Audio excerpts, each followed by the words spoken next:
आज के वीडियो हड़बड़ाई लोग सबके ला। अगर अपने हड़बड़ाई ना रहनी, अगर बिजी दुनिया के अगर एगो बिजी आदमी ना है तो अपने खतरा ये वीडियो नहीं के, लेकिन देख सकता नहीं काहे कि दोसर हड़बड़ाई लोग के अपने बता सकता नहीं कि बहु हड़बड़ो मत। हड़बड़ाई लोग के एग्जाम्पल हम कुछ दे दी। जैसे न्यूज कोनो भी आवत है तो सबसे पहले का बात तो न्यूज फिल्टर करल जरूरी नहीं के। आजकल तो बहुत पार्टीगत पत्रकार और वैसन किस्म के न्यूज लिखे वाला चांचुने बहुत हो गई बाटे लोग, तो कुछ भी लिख दे वाला लोग ओमे फिल्टर करल जरूरी नहीं के। जति उ लिख देलक तथी सही है, वो हेडलाइन से ही, बाकी पूरा पढ़ल जरूरी नहीं के बाटे। लास्ट में क्वेश्चन मार्क बा, फुल स्टॉप बाटे कि डायरेक्ट घोषणा हो गई बाटे कि कुछ कुछ ओमे सस्पेंस बा, कुछ जानल जरूरी नहीं के बाटे।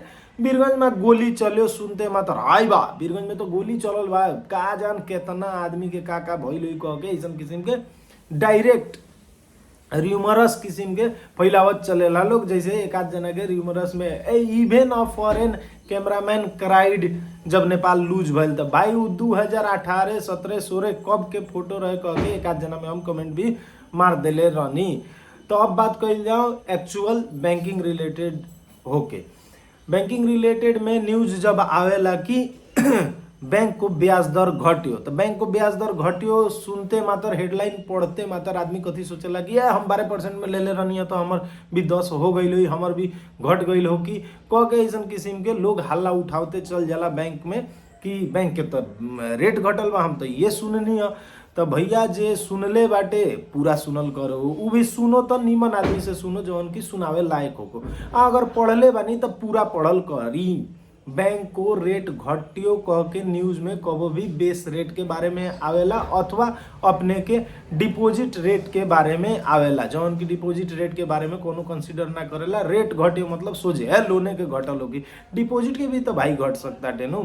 और दोसर चीज बैंक के रेट में प्रीमियम भी जोड़ा रहेला, बेस रेट प्लस प्रीमियम कह के अपने के ब्याज दर निर्धारित करल गई रहेला। तो रेट घटियो कह के सार्वजनिक न्यूज वाला कबो भी सार्वजनिक रेट के ही बारे में बताई। तोहर पर्सनल हमर पर्सनल लोग के पर्सनल प्रीमियम कितना जोड़ल बा उ कैसे बता सकता भाई, वो तो बता ही नहीं के सकता। तो बेस रेट के बारे में बात होला जौन की अपने के वेबसाइट में भी मिल सकता है, जौन की अपने के ओकर पेज ऑफिशियल पेज सब में भी मिल सकता। तो रेट घटियो मतलब बेस रेट घटियो अथवा उ डिपॉजिट के रेट घटियो कथी हटे कह के तथ्य पढ़ल करी, सुनल करी। अगर नहीं की सुनता नहीं तो डायरेक्ट हड़बड़ा के आके बेवकूफ खानी आए घटल बा कह के हमरो घटे के पड़ल, हेंगा भइल बा कह के लोग में सुनावते ना चले के पड़ल। तो वही से हड़बड़ाई मत। अगर कुछ जानकारी चाहिए तो पढ़ल करी, वो पूरा पढ़ल करी आ सुने के बाद निमन आदमी से सुनल करी।